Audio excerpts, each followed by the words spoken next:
Visiting ரைட்ஸாக இருக்கட்டும், maintenance ஆகட்டும், ஆணை விட பெண் அதிகமாக சம்பாதிக்கிறாங்க அப்படின்னா அந்த பெண்கிட்டேருந்து மெயின்டெனன்ஸ் கேட்குறதுக்கு ஆணுக்கும் ரைட் இருக்குது அதே சட்டத்தில். அதே மாதிரி ஆணை தான் இப்போ ஒய்ஃப் கிட்ட குழந்தை இருக்குது அப்படின்னா கஸ்டடி கேட்குறதுக்கும் ஆணுக்கு ரைட் இருக்குது.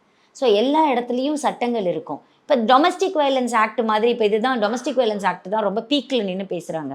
நிறைய பேர் என்னென்னா டொமஸ்டிக் வயலன்ஸ் ஆக்டில் வந்து எங்களுக்கு நாங்கள் கேஸ் போட முடியாதே, அவள் என்னையும் தானே எமோஷ்னலாக த்ரெட் பண்ணுறா, அப்போ நான் ஏன் கேஸ் போட முடியல அப்படின்னு கேட்குறாங்க.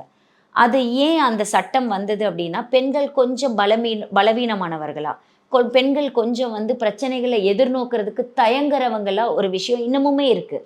ஈவன் ஆஃப்டர் இந்த ஆக்ட் இவ்வளோ தூரம் நம்ம வெளியில் வந்துட்டா கூட நிறைய இடத்துல வேலை பார்த்தா கூட ஹஸ்பண்ட் கிட்ட பேசுறதுக்கு முன்னாடி கொஞ்சம் யோசிக்கிற பெண்கள் கூட்டம் இன்னும் அதிகமாக இருக்குது. எவ்வளோ பேர் வேலைக்கு போகிறோம், எவ்வளோ பேர் பார்க்குறோம் அப்படின்னா இந்த பர்சன்டேஜ் வேரிஸ்.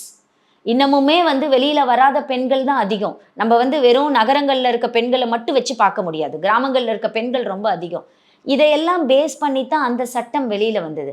அந்த சட்டத்தின் கீழே பெண்கள் மட்டும்தான் கோர்ட்டுக்கு வர முடியும் அப்படிங்கிறதுல உண்மைதான்.